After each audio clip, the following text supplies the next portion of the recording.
Hey, good morning, good afternoon, family. Good time again for you to have us here live on Dexterity Radio. We know that we're a bit late. We really apologize for coming up a bit late.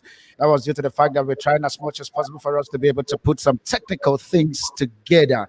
And as you all know too well, today being the Monday, this is a Monday where we call the platform conversation. And then without wasting much of our time today, I have an interesting guest.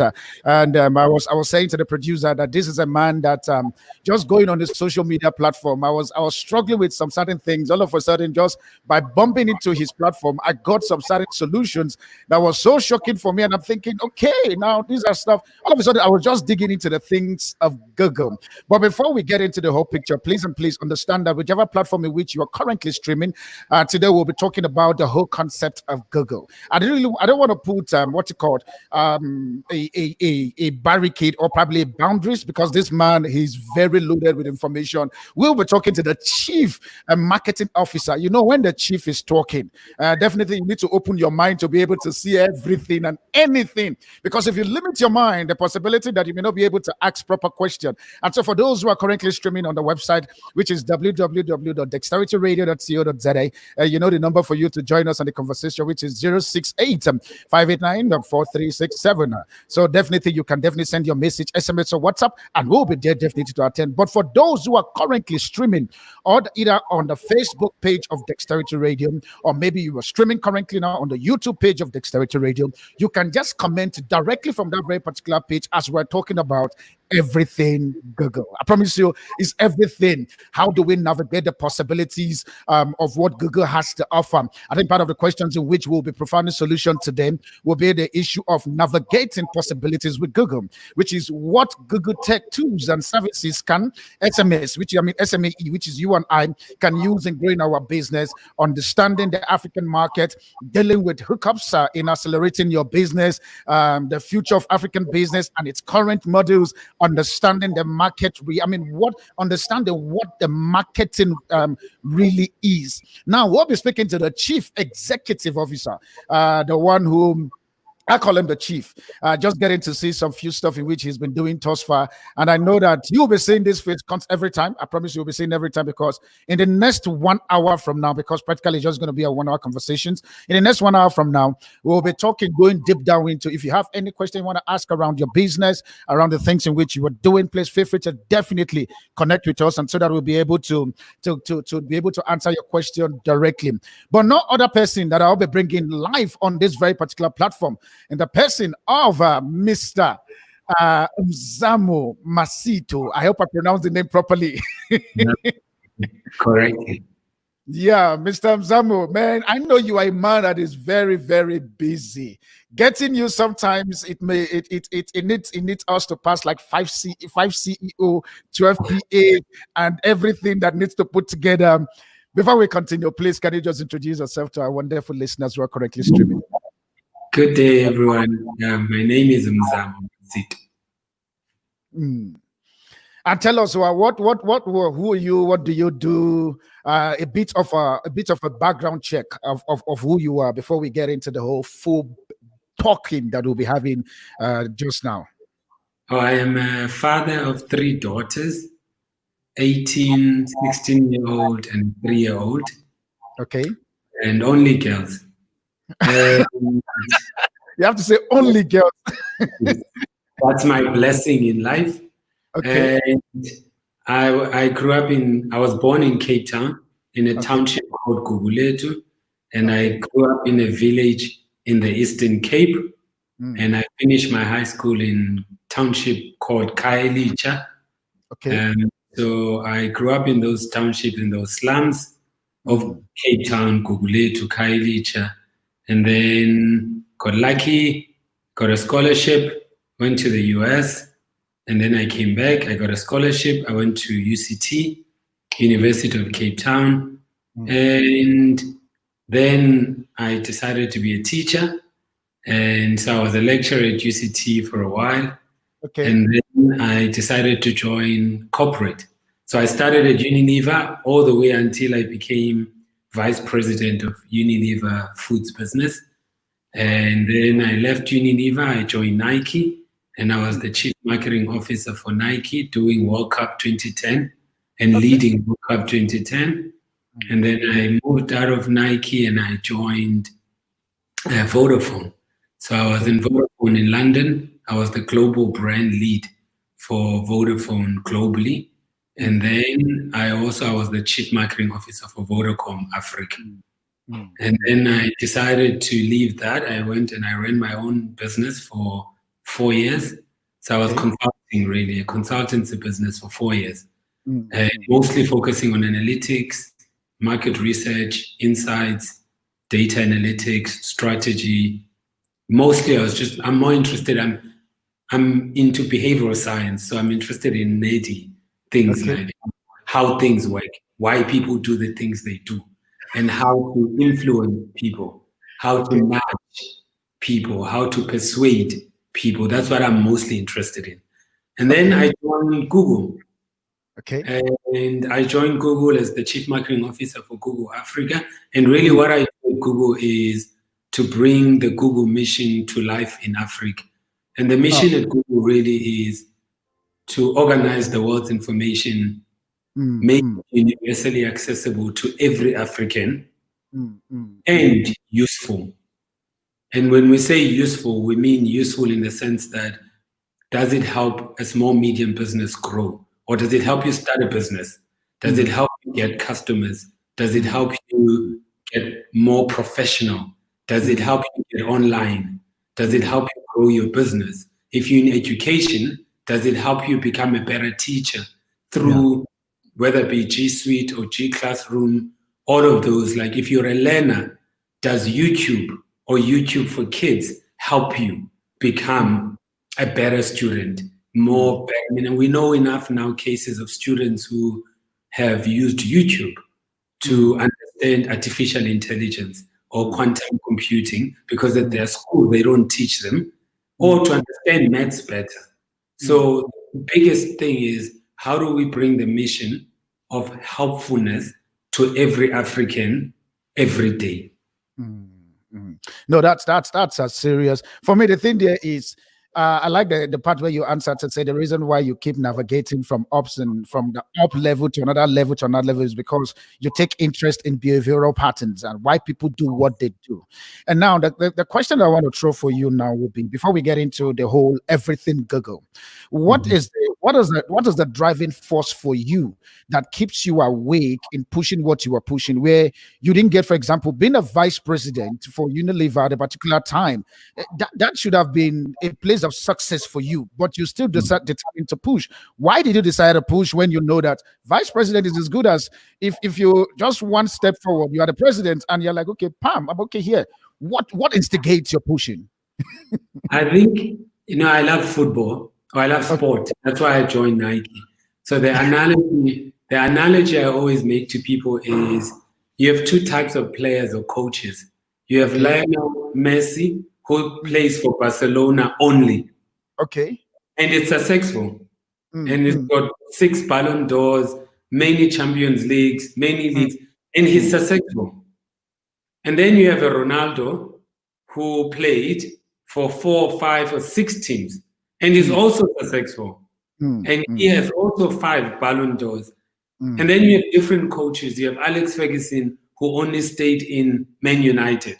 And then you have Pep Guardiola, who's done 3 or 4 clubs, and they both successful. So the key is you need to decide what type of coach or player you want to in life. Because I get bored easily, and I'm also curious about what else am I capable of doing. So I then decided that I'm not Lionel Messi, that I would stay in Barcelona from age 13 to now. I'm more like Ronaldo in that I want to play for Man United, then I want to play for Real Madrid, I want to play for Juventus, I want to play in all the top leagues, and I want to see if I can be great in all of them. And it's a different way of looking at life, but I think it works both ways.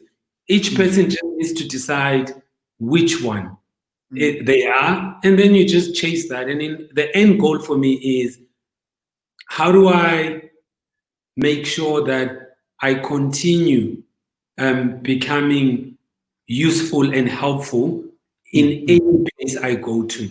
So in my case, like you said, I started in FMCG or CPG, but I wanted to understand technology. So I thought the best way to use technology as a tool for social change is to move out of Unilever, because we were selling toilet paper stuff, we were selling cleaning products, food. That was not going to help me understand technology better. And same when I moved to Nike, I wanted to understand sponsorship and retail. And so I moved to Nike to understand sports, retail, sports sponsorship, also meet some of my great athletes I like, running athletes, football managers like Pep Guardiola, Alex Ferguson, Arsene Wenger, so that I could meet them in person, which I did. So I wanted to tick that. And then the other part, then I wanted to understand the mobile phone. So to understand the mobile phone, the best place I thought I should go to was either join a telco or join a mobile phone manufacturer, either Samsung or Huawei or Transsion. Then I chose a telco, which is Vodafone, because they also think about phones and network and data pricing and airtime. So then after that, I decided, okay, now that I know about the phone and I know about airtime, I know about network infrastructure, let me go and understand what we call the OTTs, over the top, who use this mobile phones, which is Google, Facebook, Amazon, Alibaba. So then I decided I'm going to join one of them. And so that I can understand better and complete my understanding of technology infrastructure, airtime, mobile phone, and then software services, which is Google, Facebook, all of that. So that's been my journey. Now, I must say, you are a man that likes taking risks, because I've been waiting for you to be at a particular place where you feel that, okay, you are comfortable, that the next minute now you are jumping to another place again. Was there no point in your life where you are scared? What if? You know that what if that we also, okay, I want to join, for example, with you. I want to go into Google Space for me to be able to know more because of your inquisitive mind. What if I get there, I then don't like it? What then happen? How do I go back to the previous thing which I was doing that was successful for? Have you not ever come to a point where you ask yourself what if question in every of your journey of your life? Yes, I have. It would be a lie to say that there is no fear or doubt. Okay. That would be a lie. But as someone who's read almost most of the scriptures, from Torah to the Bible to the Quran, all of them, in all of them, the people that we talk about, Prophet Muhammad, blessed be thy name, or Jesus Christ or Buddha, all of them had faith, but they had moments where they had doubt and fear. It is not true that Jesus Christ didn't have doubt or fear. The only thing is he pushed through fear and doubt. That's the only thing we can do. Faith is not absence of fear or doubt. Faith is actually presence of fear and doubt. But the only difference is with faith, you just push through it.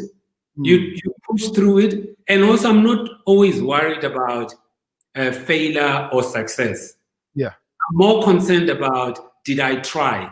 Because my name is Mzamo, and my name means effort or try.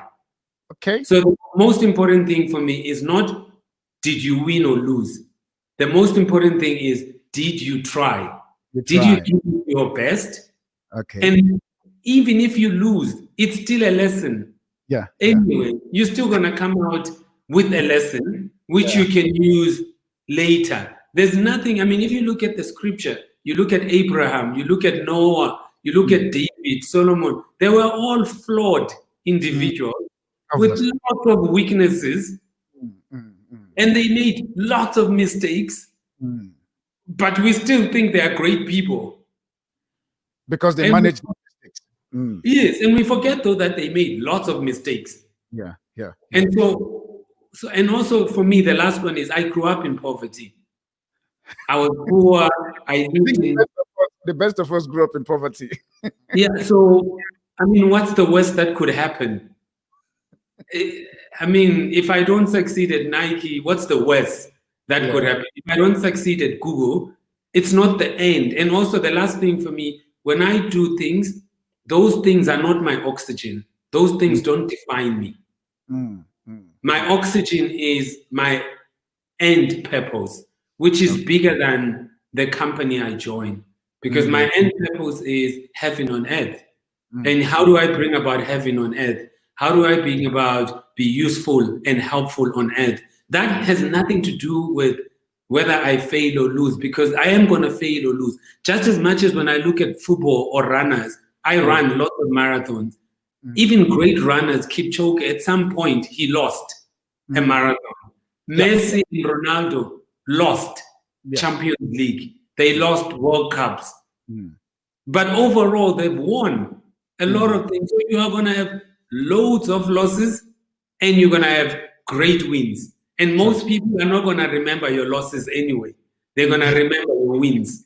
Obviously. And now with that foundation, the reason why I needed us to have a foundation about everything, so that by the time you begin to talk about what we're about to go into now, which is the whole concept of Google, the reason why for me I don't want to put a bracket around it is because this is something that I like cracking jokes to people. I said, I'm a product of the University of Google. And so people end up asking me that, okay, I don't understand. I'm like, no, Google is a university. You just go there, you just type what is in it for me. It will tell you what is in it for you. You choose the one in which you like and stuff. Or probably you go to, I call it to the PhD of YouTube. And YouTube, there you go that side there, you just check, you watch everybody telling you everything and anything that you need to know. And I'm like, you can't be stuck when you have this very particular platform in your hand, if you know the right question to ask.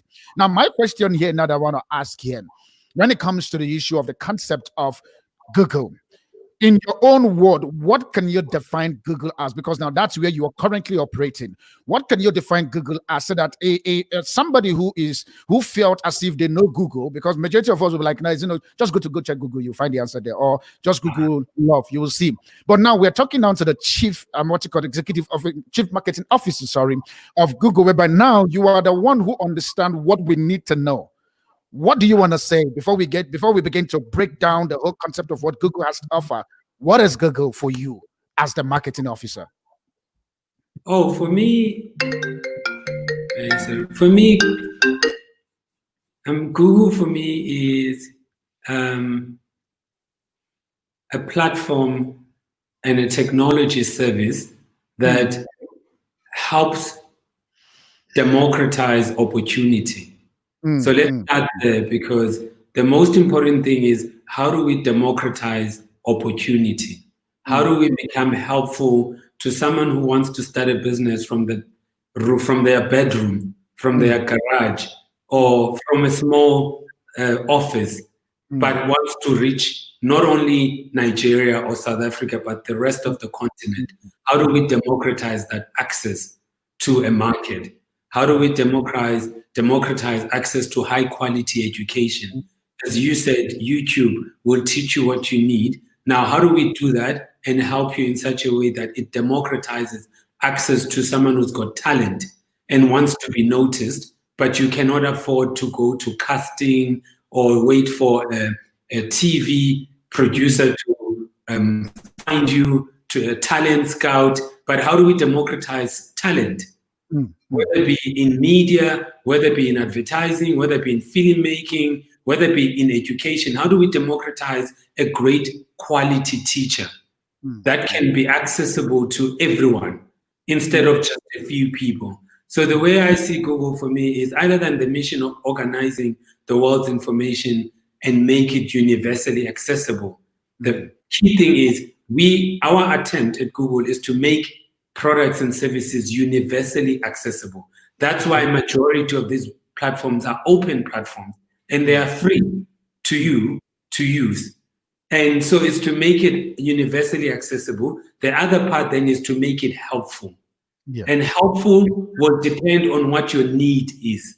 If your need is to grow a small, medium business, how do we become helpful to grow a small, medium business or to grow your business?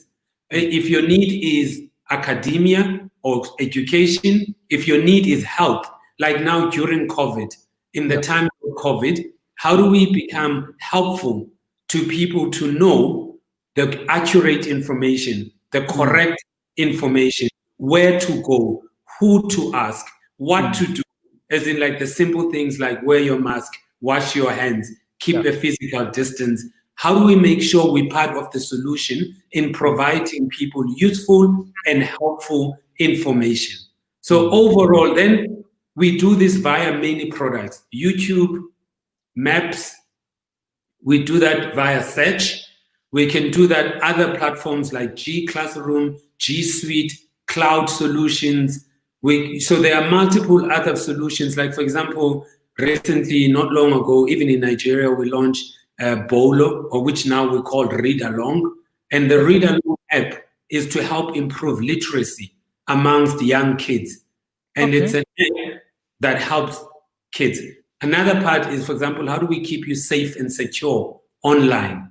Not long ago, we launched a product which is called Family Link, which helps parents manage to make sure they keep their kids safe and secure online.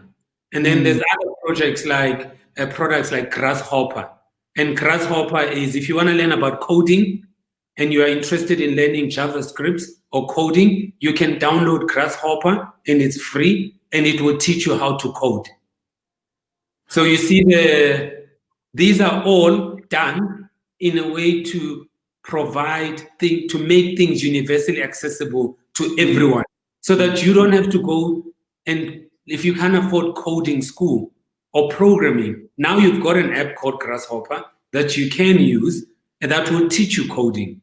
If as a parent, I want to make sure my kids are safe and secure online, there is an app you can use called Family Link. If you're a parent and you want your kids to learn about computer science, there is a program you can join that you can join within Google on computer science.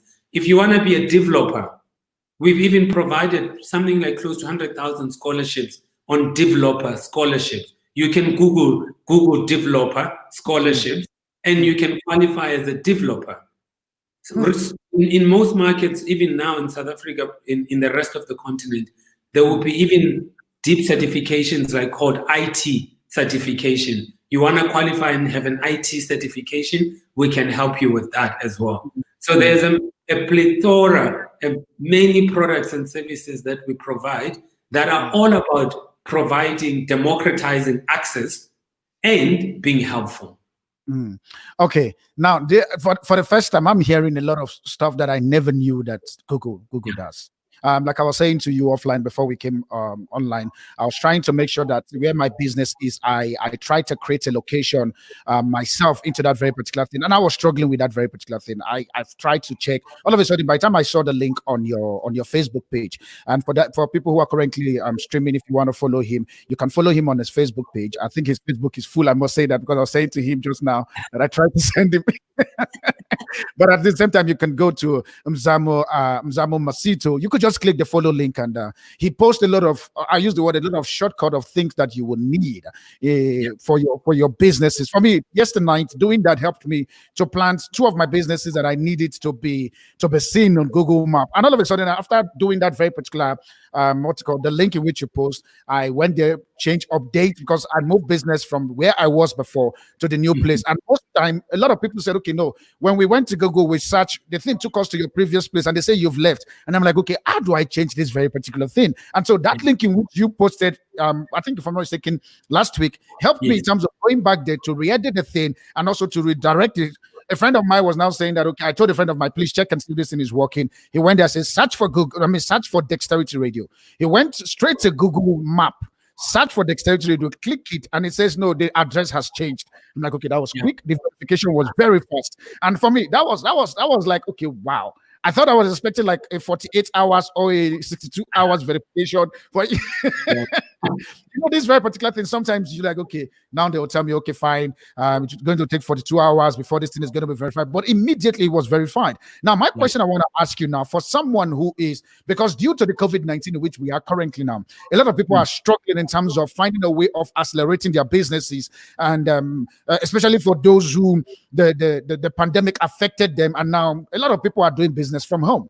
And so what are the materials for someone who is currently, because I have to now give you from the startup, from the person who wants to start up, but now needed their business to be able to be seen in some certain, for lack of better word, certain platform that you, Google, provide. What is the solution you want to give to this person who is starting a business, but now needs their business to be seen or their business to be accessible? Apart from the fact that people will tell you generically, have a good website, make sure that your Facebook, Instagram, and Twitter is okay. And you just hear that thing, you're like, okay, my website is done, my Facebook is done, my Instagram is, my Twitter is done, and my website. So what next? You know the what next.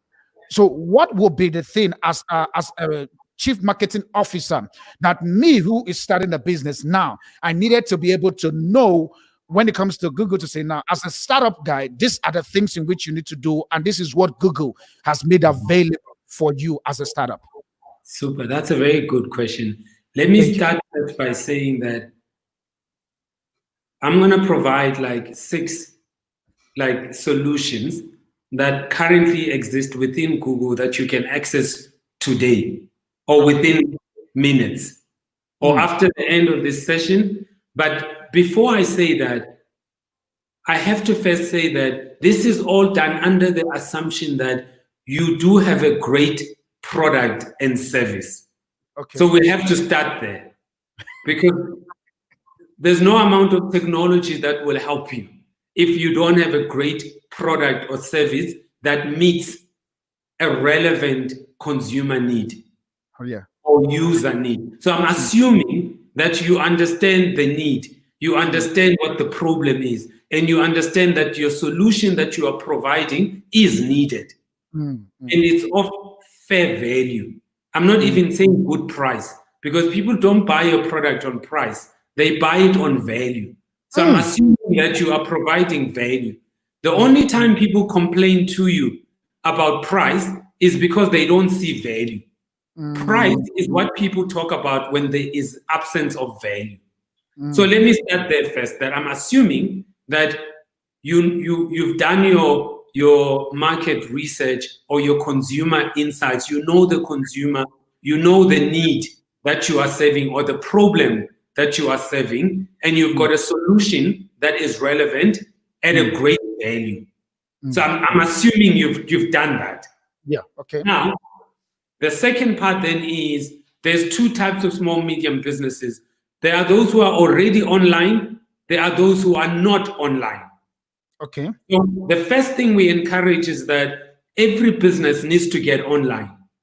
Okay. There's enough evidence to prove that businesses that are online grow 3 times faster than businesses that are offline. So we are not saying don't continue with offline, or if you've got a physical store. We are saying the combination of physical store plus online will be better for your business than just remaining offline. Especially now in the times of COVID, that most people are not wanting to go outside a lot. They want to do things online. And we also know that within business, most products, actually their search starts online. And then it might be concluded offline. But in most instances, it starts online and gets concluded online. In some instances, it starts online and then you go and buy it offline. So you see the importance of being online already. So let's assume that you were offline. So the first thing we encourage you to do is you need to get online. Now, then a person says to me, but I don't have a website. I cannot afford a website. Then I say to them, in Google, the best tool that we have is called Google My Business. Okay. So if you search for Google My Business, GMB, it's a business profile that puts you on Google search, that also puts you automatically on Google Maps. Okay. It helps small, medium enterprises get discovered and connect with customers. So if you use Google My Business, it can also let you create a basic and free website. So let's say you don't have money to do a website of your own. You can actually, within Google My Business, create a basic and free website. You see, that already helps you. Now it will help you get found, discovered, and it will help you connect with customers. And it will also show that it will help you increase your presence online. Okay. You see that? Now let's say you have a website already that you paid for. And most websites that we've tested are actually badly constructed and badly developed. And let's say you don't know because you're not a website developer. What you can do, you can also use another Google tool called Google Test My Site. So you can go on Google Test My Site and you can type your website domain. And what it will do a diagnostic tool on your website. And it will give you a report that you can then use to have a conversation with your web developer on what to improve on your websites. And most websites are very slow. And a slow website, you lose leads and you lose conversions. And if you want to have higher leads, you need to have a website that is fast enough for me to be able not to lose patience. And the only way you can know that is to use the Google Test My Site, and you type in your domain, and it will automatically give you a report on how bad your website is, how bad it is on upload or download.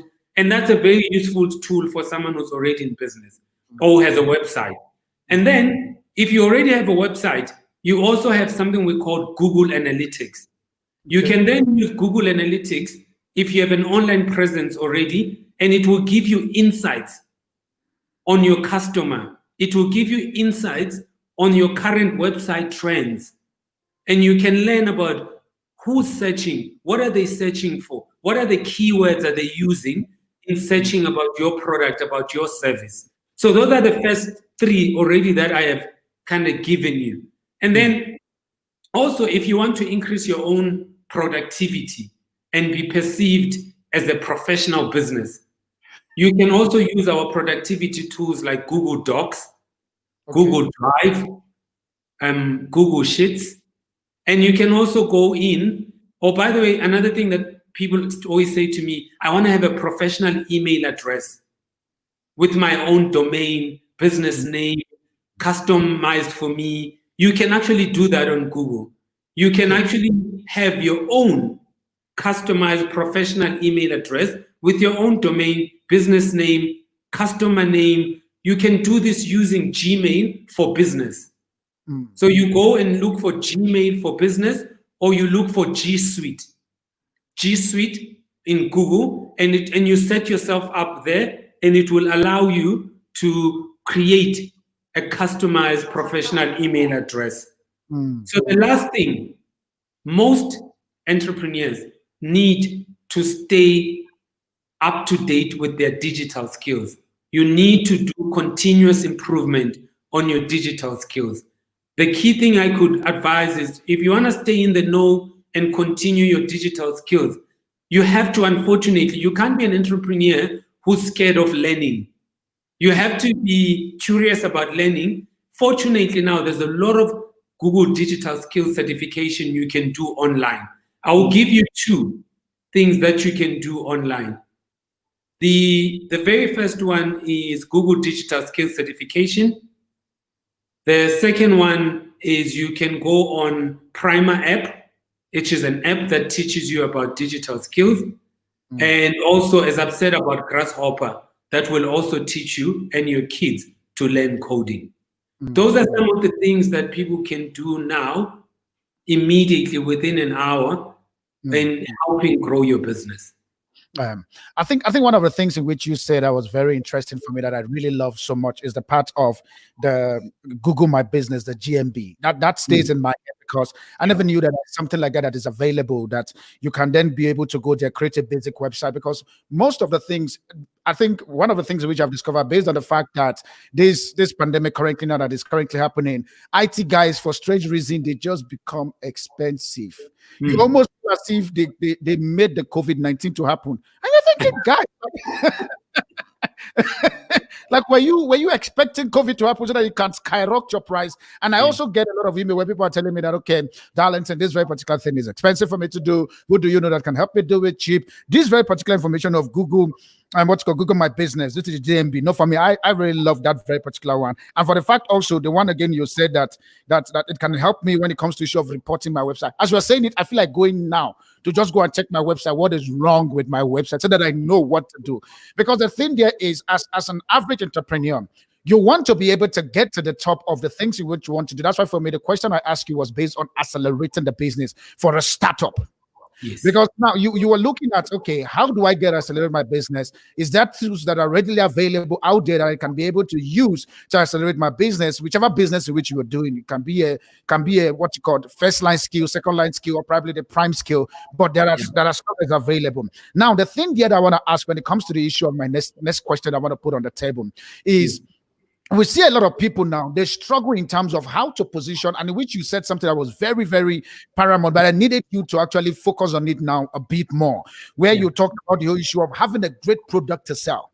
Because I think that's the big problem that we face, where just because you couldn't find green spoon in the market, all of a sudden you think that green spoon is what people need. But you are the one that is looking for green spoon in the market. You've not done your market research for you to be able to see what people need in the market so that it can help you align your product. Because we all sometimes can drive or probably create a product based on passion, but your passion is not meeting the need. Yes. And that's where the thing is. Do you have on Google, do you have something that we can be able to say, okay, fine, this product that I want to put now, how can I be able to test this very particular product for me to see if people will be able to like this product so that I can be able to say, okay, I want to continue on it, or probably I want to stop this very particular product? Is that something that you can say in line to these very particular conversations we are having currently? I think, of course, I need to always say to people that the desk alone and the computer alone is a dangerous place to view the world. Because say it again slowly. The desk and the computer alone is a dangerous place to view the world. Wow. So you need to remember that we are here to marry human needs with technology, and technology is an enabler. It's an enabler, but it is not the magic pill. It is not the Matrix red or something blue pill that you just take and you know everything.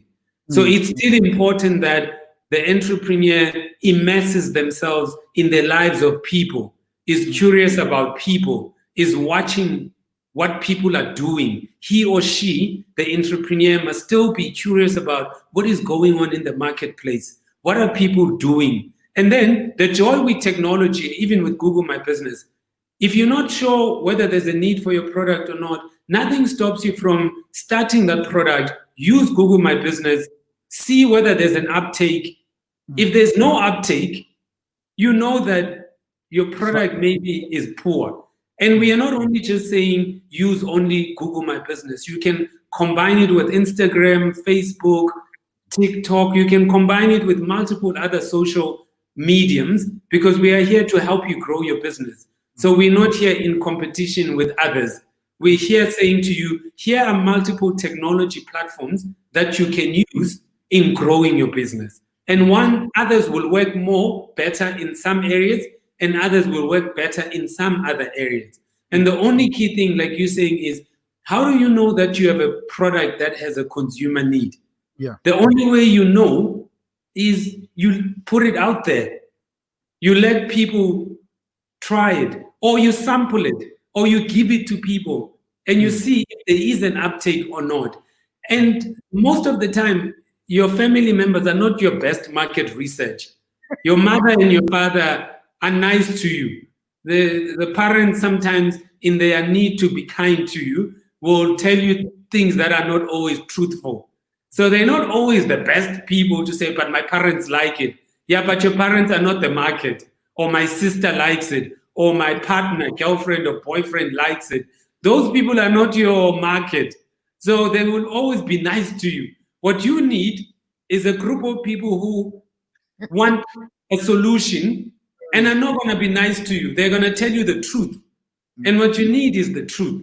And that's the joy with technology, is that you can immediately put a product out and you can immediately get people to critique it. You can get people to use it. You can even crowdsource your product with other people online. So that's the joy of going online. You can democratize opportunity. You can democratize customer feedback.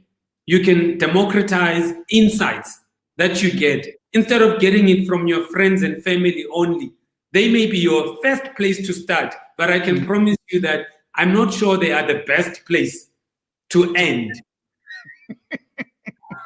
No, that's a serious one. I think when you were talking about the whole place of family, we are very quick to say, no, my family, they have my best interest. After all, they support me. They say this thing is very good. And all of a sudden, you find yourself agreeing to what family is saying, and you are in a deep trouble, wondering, okay, I thought you have my best interest, and yet seriously, actually have your best interest, but it's just the fact that you don't understand the product the way you actually understand the product, and you are not willing to stretch in terms of going to hear the no's so that you can then improve on the business. I remember I was telling a friend of mine, I said, no does not mean that your product is bad. No means go and improve on the package and come back again and make a delivery.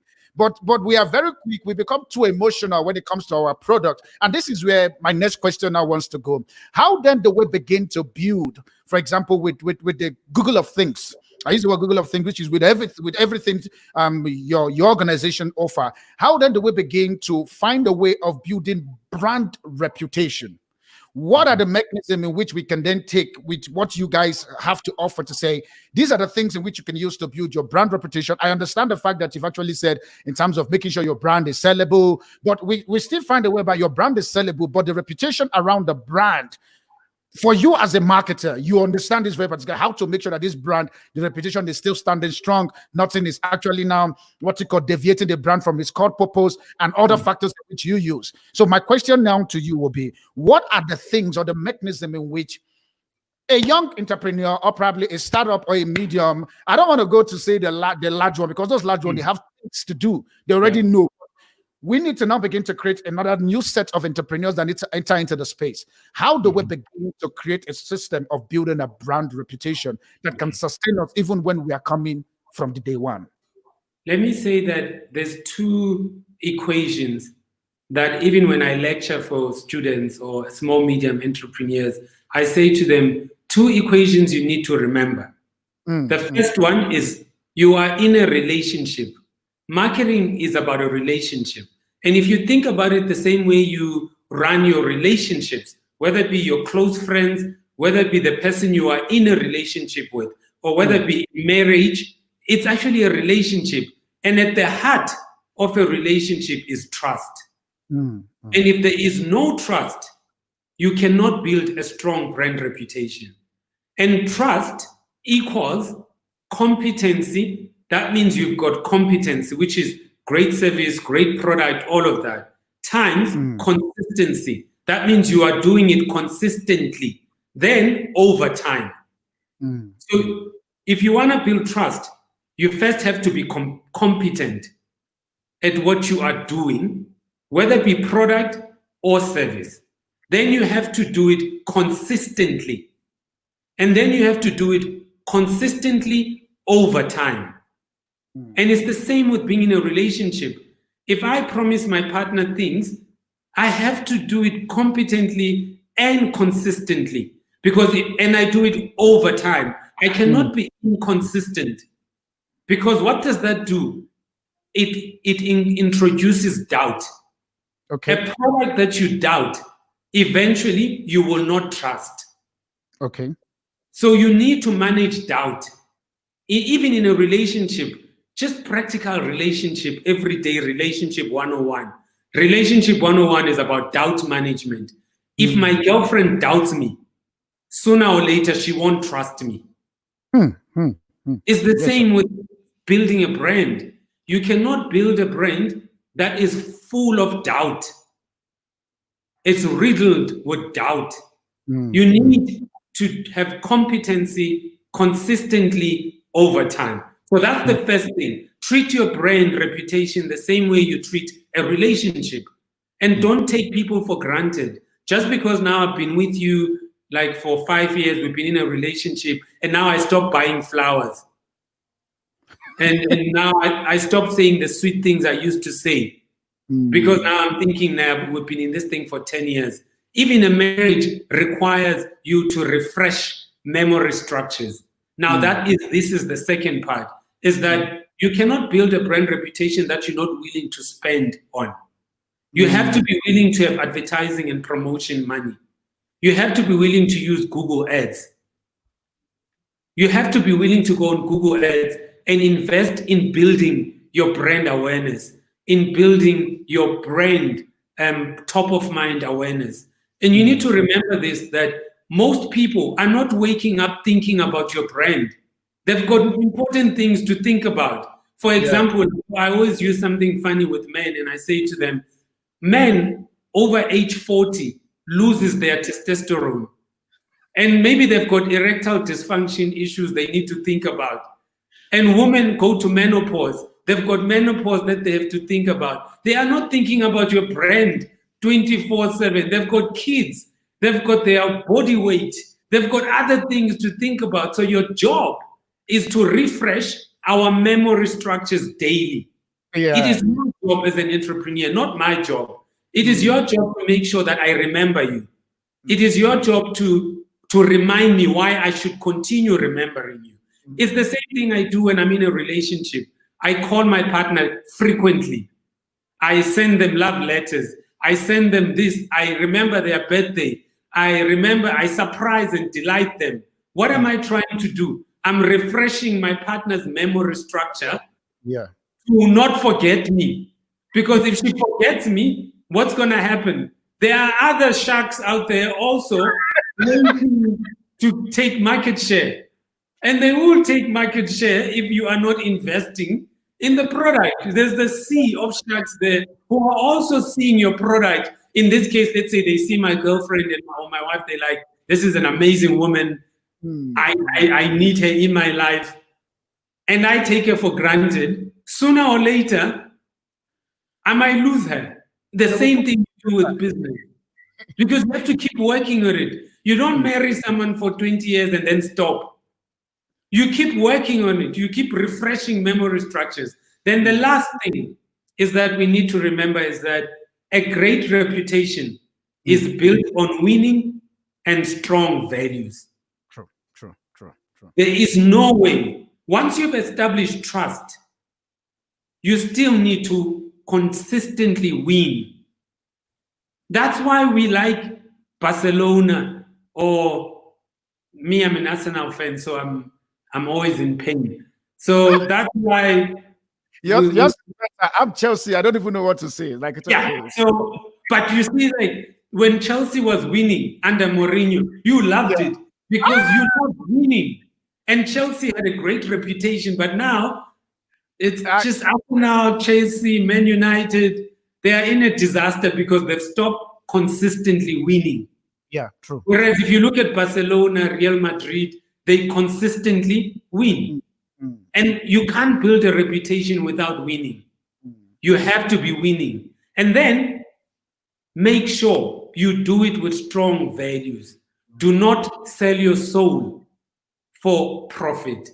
I mean, in the Bible, there says, what good a man is to lose his soul and gain whatever, like the world. Like, what good is that? So please, when you do your business, the principles of values of integrity, respect the user, respect the consumer, respect yourself, respect the opportunity that God or Allah has given you, show respect, and then do it with integrity.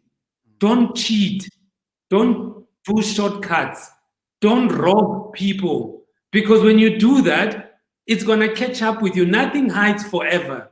True. Everything becomes revealed. Whether it be God or your angels who reveals it, it will be revealed. And then remember, like Warren Buffett says, it takes decades to build a reputation, but it takes a second to destroy it. Oneself. And once your reputation is destroyed, it is not easy to build again. It takes a long time to build a reputation. So you need to do it consistently. You need to manage trust. You need to manage doubt. You then need to win consistently, and then you rapid everything with great values, a great moral compass of respect and integrity. Okay.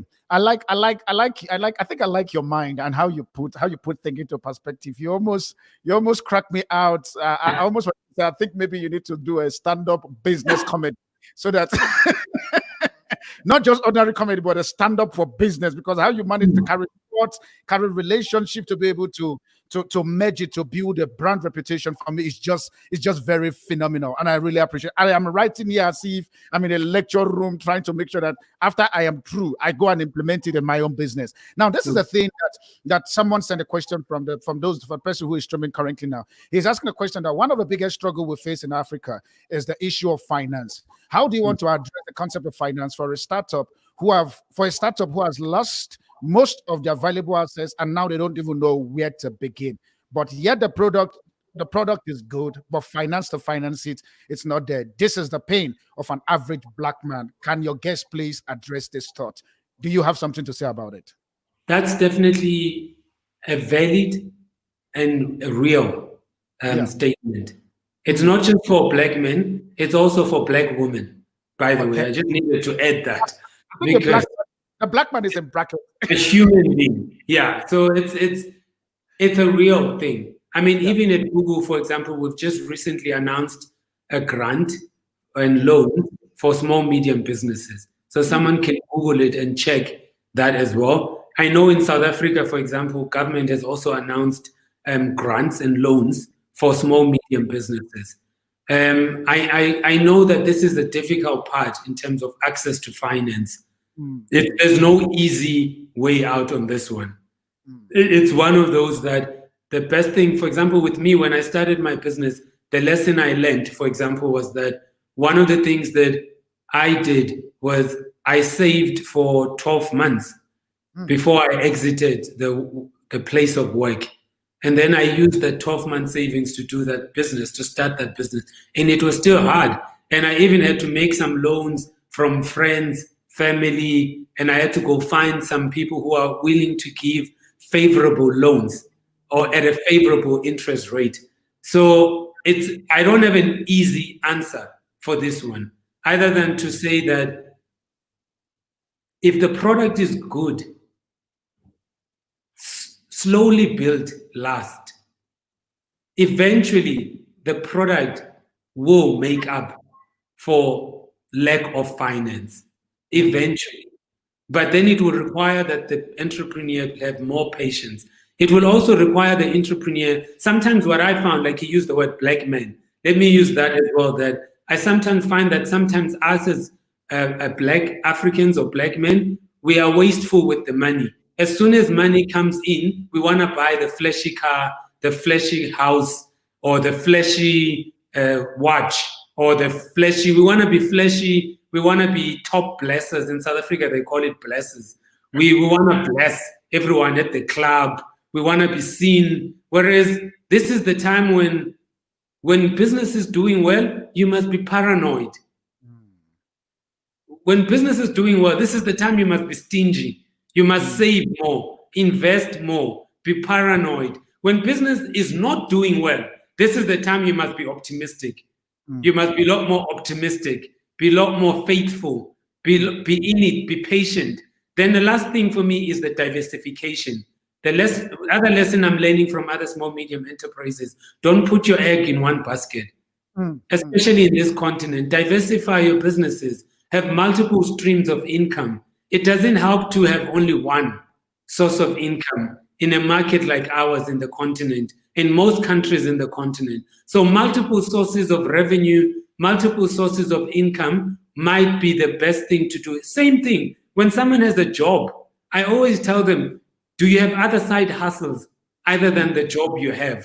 You're doing. And if they don't have side hustles, I always look at them and I judge them, because I'm thinking, how are you going to be able to be free at work if you don't have side hustles, if you don't have side revenue? What happens if you get laid off tomorrow? What happens if happens? There will be, I don't have time to do it. So how do you address that part in terms of having side also? But that's a lie. I want to say this up front. It's a lie. Everyone who says I don't have time is a liar, because you make time. If you have time to drink alcohol, you have time to smoke, if you have time to have sex, if you have time to do other things, you have time to sleep. If you have time to do all of those things, then you must have make time, because you only have 24 hours. So you make time. So that means you're going to have to let go of something to gain something. You can't in life, you can't have everything all at the same time. You can be anything you want. You can be, but not all at the same time. What it means, for example, with me, I wanted to complete my PhD and I work at Google. I run my own investment company. I'm writing. Then I decided I can't run marathons anymore, because marathons are taking too much of my time. And I still want to spend time with my kids. I still want to spend time with my partner. I still want to visit my mother and sisters. So now I made sure that I decided what my glass balls are. And my glass balls are the things that I can't drop. Then I decided what my sponge balls are. And my sponge balls are the things that I can drop. They will bounce up and down. I can always pick them up later. But I have to make sacrifices and protect my glass balls and let go of my sponge balls for a while. For now, for example, I don't run marathons. I don't run ultra marathons. Do I miss them? Yes, but as soon as I finish PhD or finish writing that paper I'm writing, then I will have more time to go and do the running. But you make time, and it's not true that there is no time. Actually, we have lots of time, shitloads of time. It's just that we are wasteful with our time. We are very wasteful with our time. We don't use our time effectively, because if we did a measurement of return on investment on time, most of us have negative return on investment on time. Very negative return, because we sleep for 10 hours and then we argue that, no, the scientists say we must sleep longer. Nonsense. You are poor and broke. You can't be sleeping for 10 hours. You don't have money. Get the fuck out of your bed and work. So are you saying the scientists are lying, or what are you trying to say now? I'm not saying they are lying. I'm saying sleep is important, but maybe for your poverty, less sleep is better.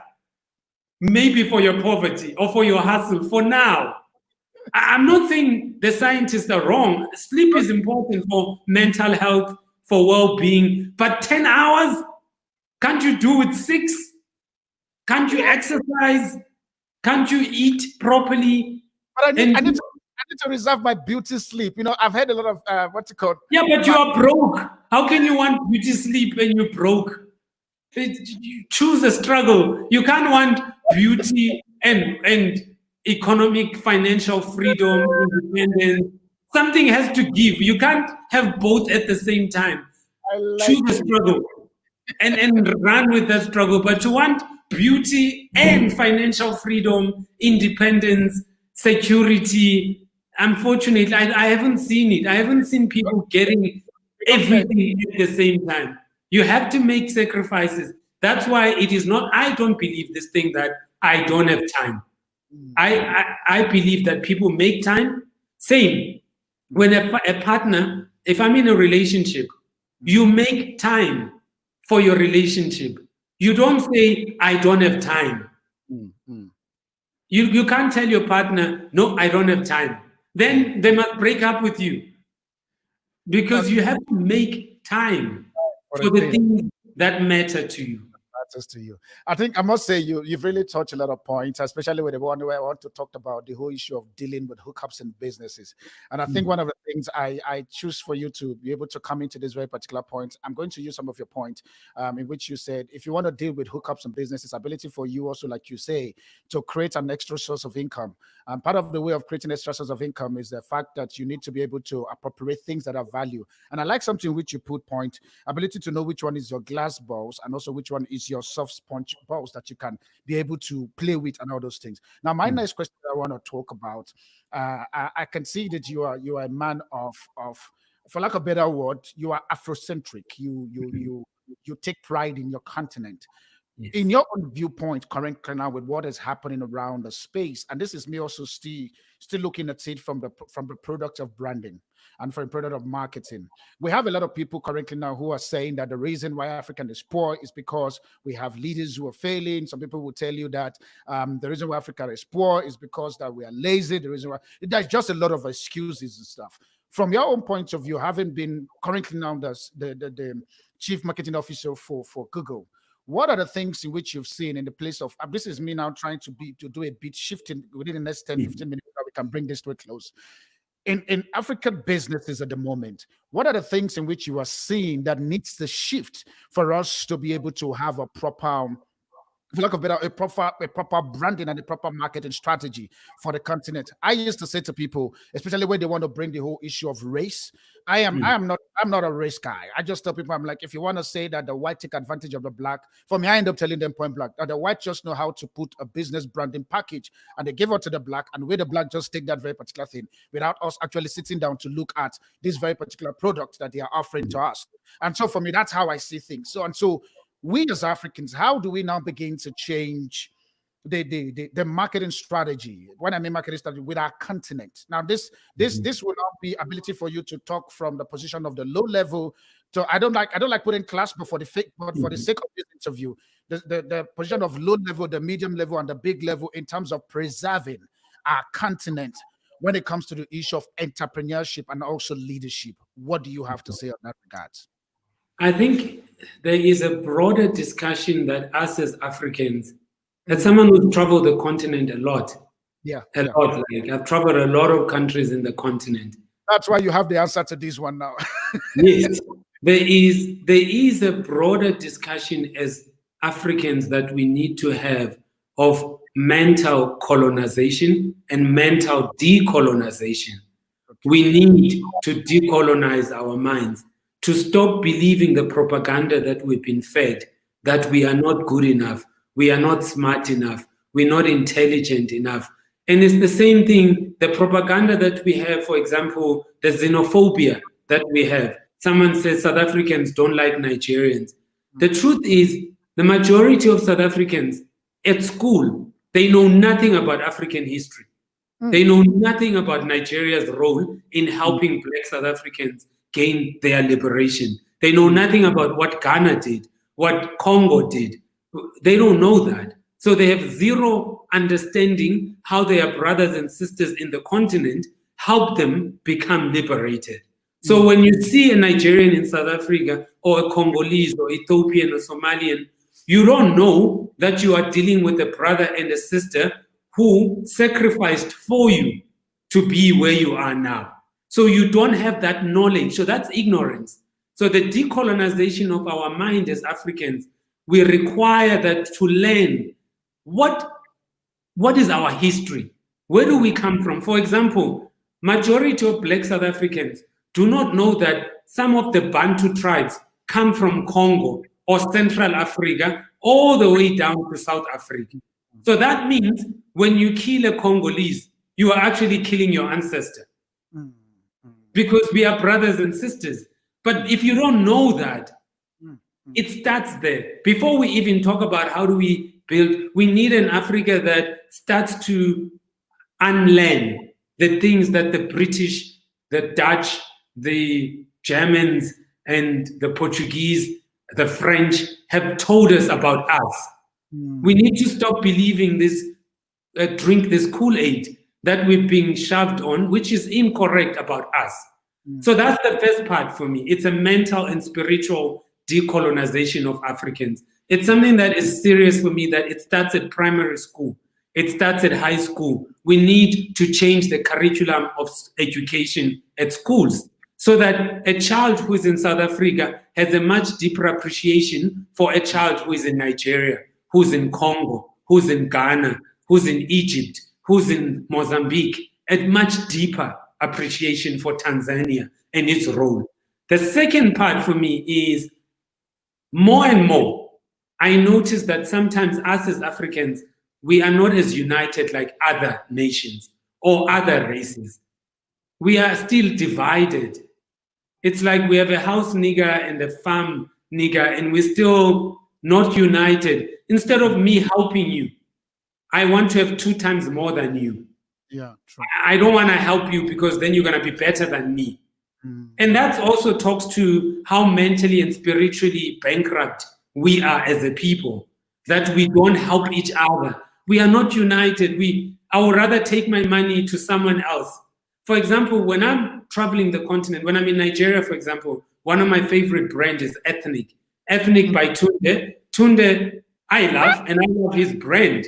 And now, so when I talk to Ethnic, miss home. Can you calm down? Don't make me miss home now. And I love him because he's my brother, and I want to make sure I support him. When I'm in South Africa, Laduma, Maxhosa, Africa, Laduma, I want to buy all his stuff. Yeah. When I'm looking for a doctor, I want to know first who's a black psychologist, who's a black medical doctor. I need to decolonize my mind so that I don't think that the only best person to give me service is another race. This thing needs to end. We need to see our own as also being able to provide great service. Now, this is the second part for me. You see the thing that we all need to do. Then the third part, I as an African, in all honesty, I don't think we should rely only on political leaders. No revolution starts from the top anyway. Most revolutions start from the bottom. What we need is to empower the youth, is to empower women, especially women in Africa, because we know when we empower women in Africa, they have a higher economic multiplier than men. True. The truth is women are more responsible than men, even economically. So a more empowered woman is a more empowered Africa. When we disempower women in Africa, we actually disempowering the whole continent. So actually, I will over-invest in women more than I sometimes invest in men, because I know that empowered women-owned businesses will generate more, because women tend to be a lot more responsible. And I'm generalizing. I know someone will say to me, but that's not fair. But the data I have and the data that proves that women have higher economic multiplier than men. Unless you have a different data, but please share with me. But I know this. And also I know that women are disadvantaged more than men. So we need to fix this as well. So these are some of the things for me, I feel like at the core. Then at some point, maybe one day, we will have political leaders who lead with integrity, with respect, with values, but we should not wait for that. There are political leaders with good hearts. We should partner with those ones. The ones who don't have those good hearts, then time will sort them out as well. They're not going to live forever. No one lives forever. And all I know is that at the end, an idea whose time has come will always be greater than a corrupt politician. True. So even in this case, empowering women is a greater idea than a corrupt politician. So we need to systematically, as Africans, make sure that we understand that slowly built lasts. There is no nation that has built anything and it was a quick win. True. We have a tendency when we run businesses, we want quick riches, quick wins. It doesn't work. Slowly built last. No country, Singapore, China, you name them, they were built slowly over time. Of course, yes, with good political leadership, but also with good, responsible citizens. We can't, as citizens, want to mirror our not so great sometimes political leaders. We can't say, oh, they are bad, let's also be bad. We will never get anywhere.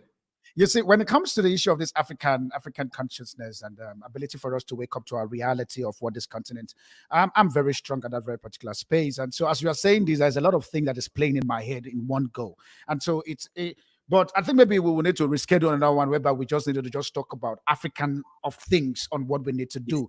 I remember yesterday, I think I posted on my Facebook where I bring in the late Zinzi and also with the late Louis in America. Now, the Yes. thing there is, these very particular guys, they've fulfilled their own part, they fulfilled their own role when it comes to the issue of the struggle.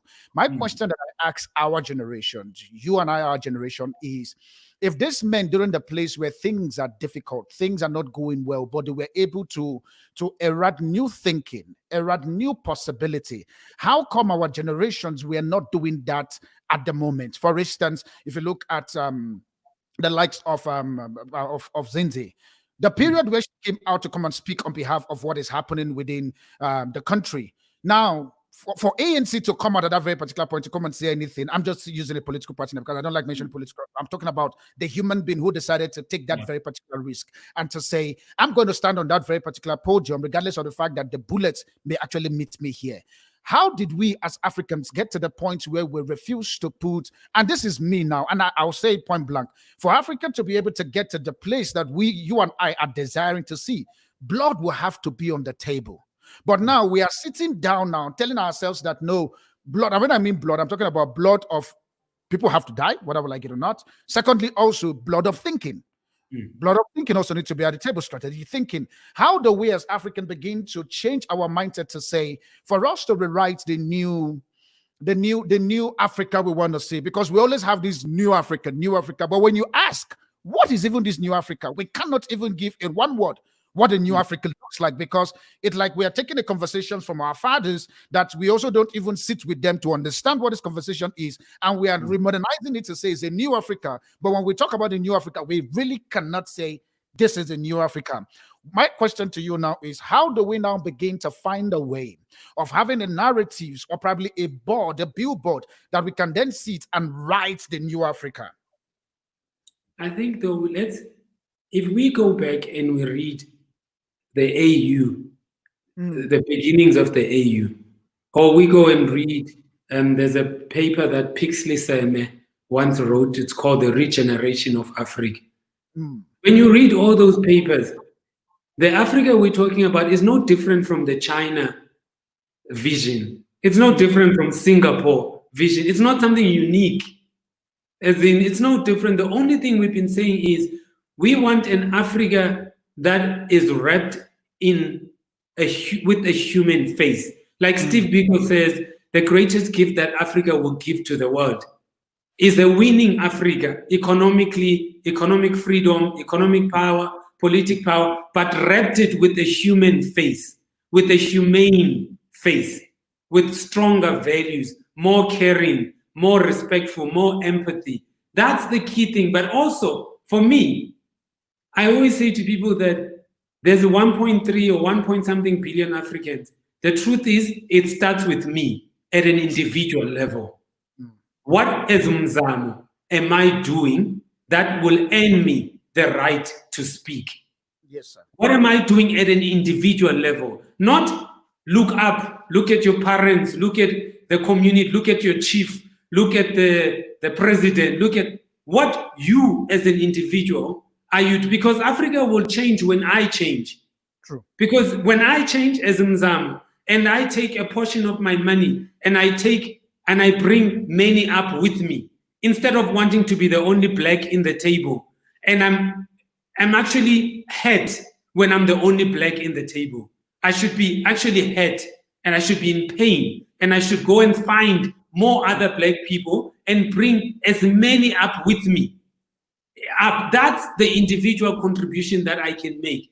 When I see something, a school that I grew up in is not developing, my job is to go build it again. My job is to go develop that school. But that's the individual contribution that I need to make.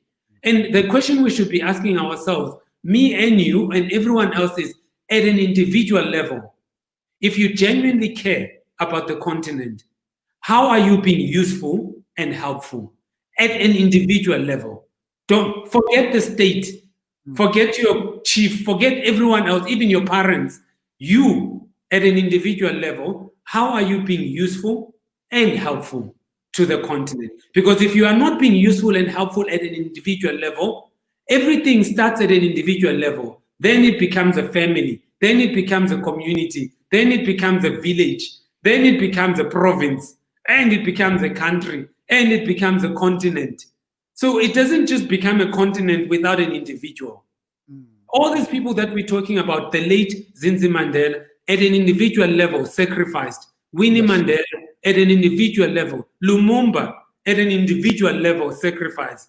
Thomas Sankara, Steve Biko, all these people we talk about at an individual level, they sacrificed something to gain something. What are we as Africans at an individual level? Are we willing to sacrifice for this continent to gain something? Not just to get, but what are we willing to give as well to this continent that we all claim to love? Yeah. Okay. Now, because of our time now, let me just be able to read some of the comments that is currently coming in now, just to be able to bring this. And I'll ask you two quick questions before we end this very particular thing. And one of the questions will be on the place of African, and the other part also will be on the place of business. And now the question, this one here is coming from my producer, the one who decided to link you and I together. Zaza here says, empowering women is empowering the community. And I'm also here. He says, how can you want beauty sleep and you are broke? Choose your struggle. Then she laughs.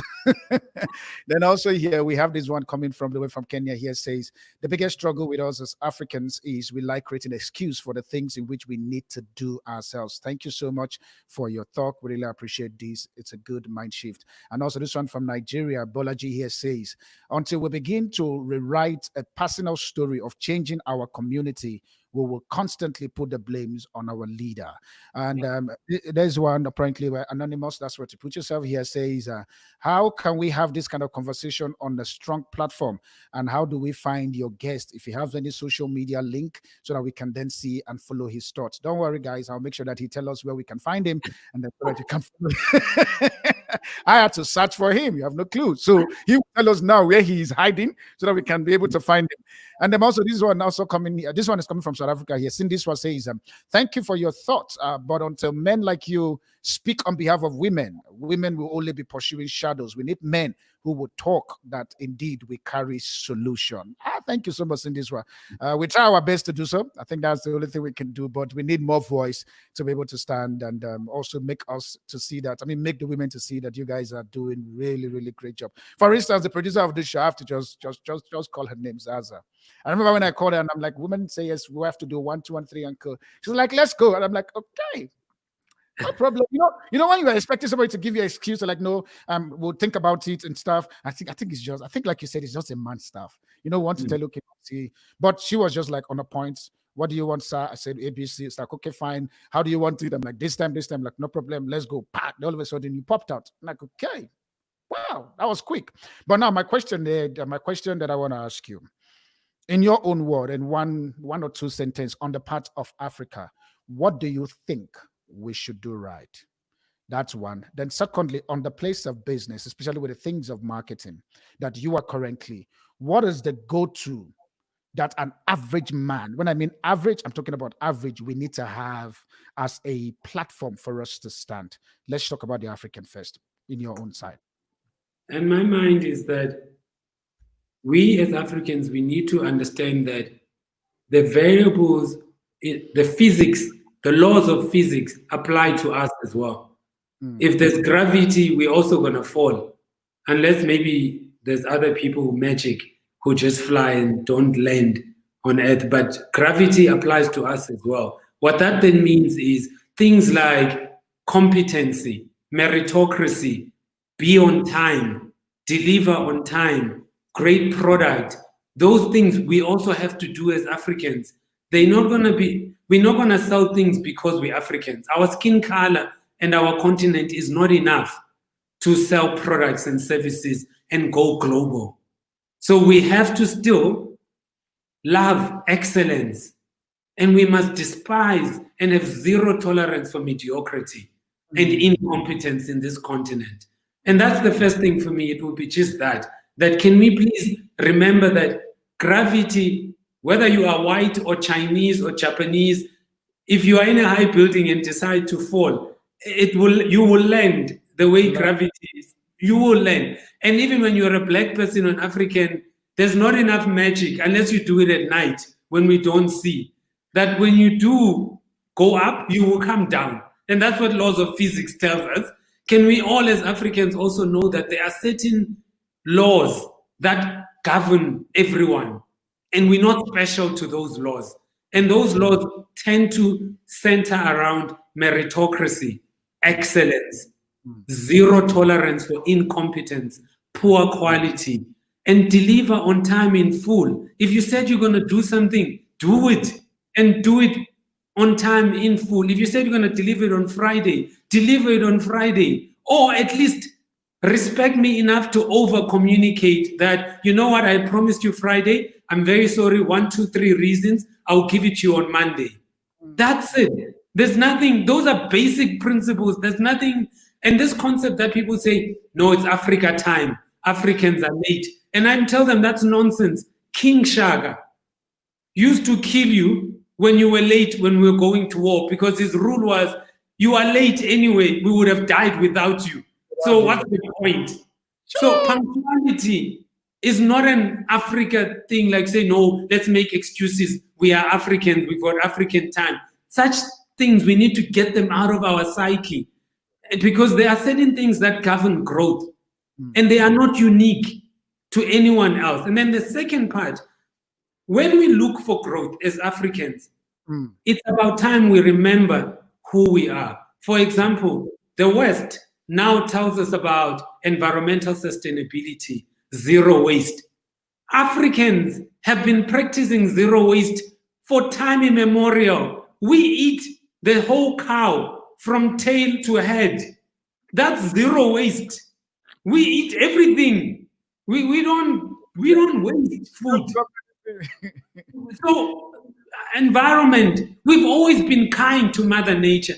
We were kind even to lions and leopards. We didn't just slaughter lions. It's only when Europeans came here to colonize us, they started hunting and killing everything and using hunting as a hobby. We never had hunting as a hobby. We only hunted when you needed something.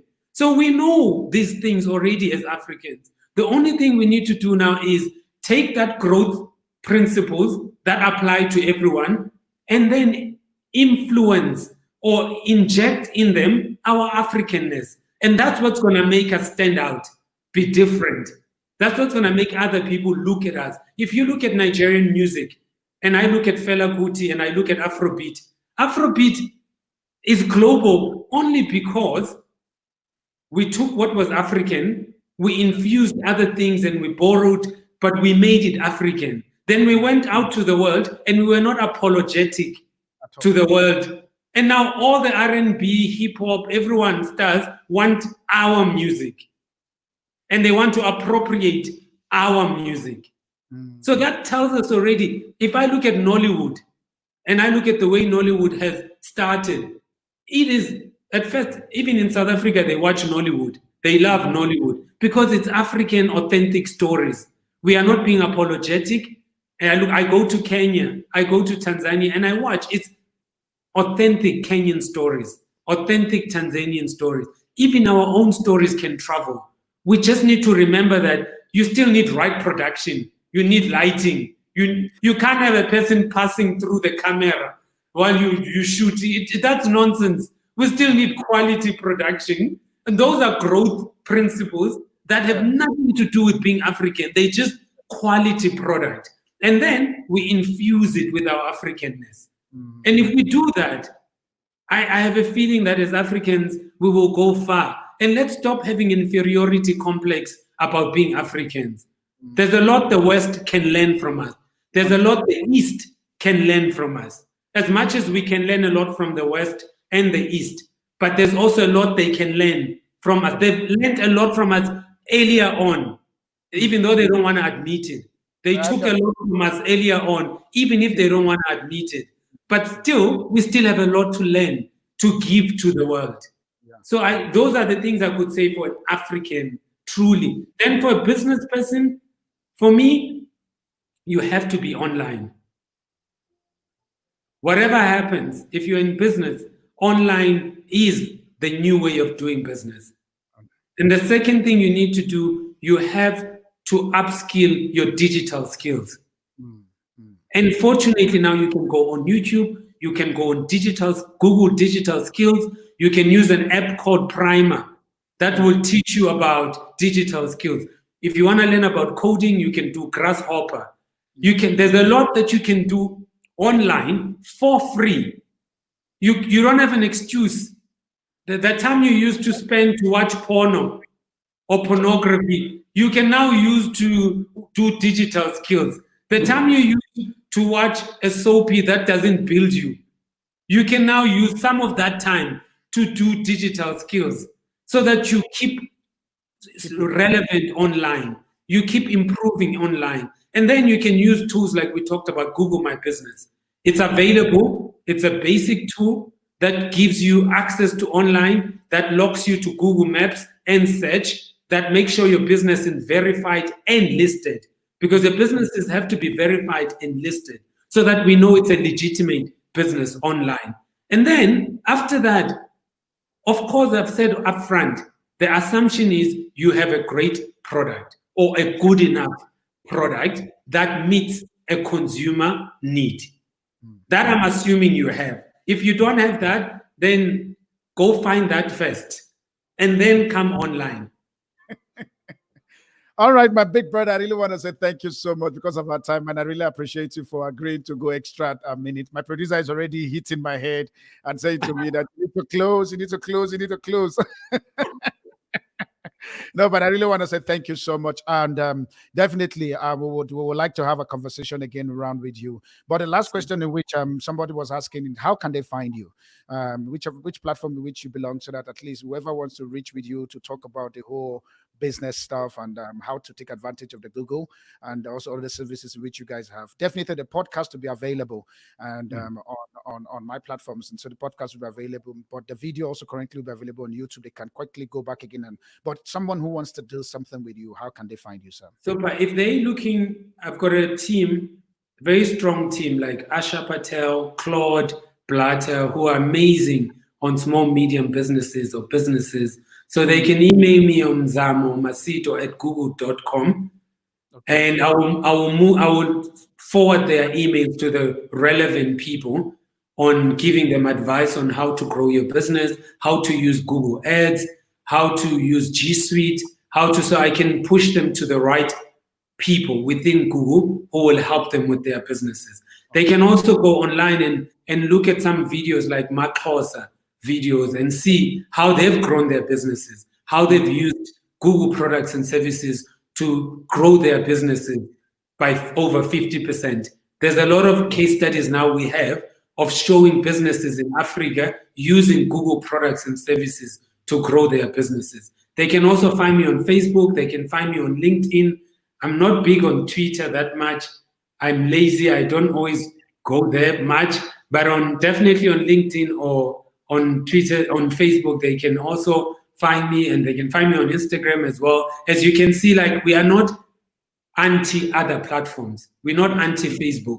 We're not anti Instagram. We see them as members of the entire tech ecosystem, and that if they are also there to help, we are also all there to help. There's enough for everyone if we are in the business of helping, unless you're in the business of not helping. But if you're in the business of helping, there's enough for everyone. You can use all the platforms, Google platforms, other competitor platforms, to grow your business. All right. Thank you so much, Mzamo. Thank you so much. I really appreciate you for your time. And definitely we will talk after this very particular broadcast is over. And to the family globally, I just want to say thank you so much for taking out the time to join me on Platform Conversation.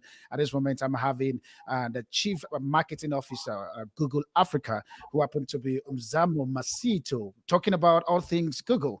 And I believe that definitely with the information in which he has put on the table, you can take that very particular information and run your business from those who are starting or those who need to think how to start your business. And there's a lot of information in which he has dropped in the space of 1 hour, 30 minutes. Who would have believed Woo! That's how time And, flies. and another thing is, if Darlington, I get your email or Zaza, I can Yeah. send you a summary email on what are the top 6 things Okay. that Okay. a person. So I can just send you a Google Doc, and Mm. then that Google Doc, then you can also publish it. I'll forward it to them.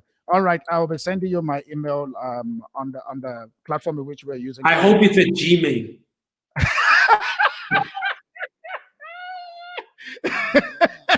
Now that's business for real. I almost, I almost wanted to type something else, but it's okay. I still have a Gmail account, which is apparently is my primary account, and so I will Good. send. Now I can.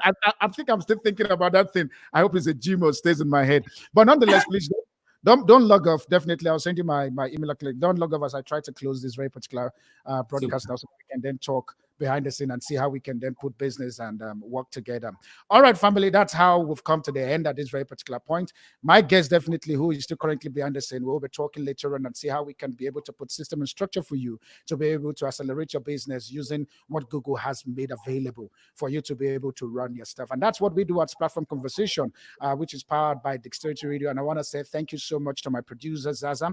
And I really appreciate you for this very particular. I know that you've been on my neck now to say close the show. And right now, I'll be closing the show. Don't forget again to join me on Monday with another interesting conversation with another guest. You never can tell who that guest is. And so definitely subscribe and also follow us on Dexterity Radio Facebook, Dexterity Radio Instagram, and Dexterity Radio Twitter. My private account, which is the Darlington Steve Amazing on Facebook, is full. So you can find me on any other place in which just type Darlington Steve. You find me on Twitter and also on Instagram. I love you so much. And you know, we say the rested life is a reality for you and I, and we need to find rest in our business. I'll see you again on Monday next week. But don't forget to join me on Wednesday at exactly 1 again for another interesting conversation. Tomorrow, Tuesday, follow me again. I have another interesting guest we need to talk to. You never can tell. It's all about providing solution. Bye for now, and I'll see you again tomorrow.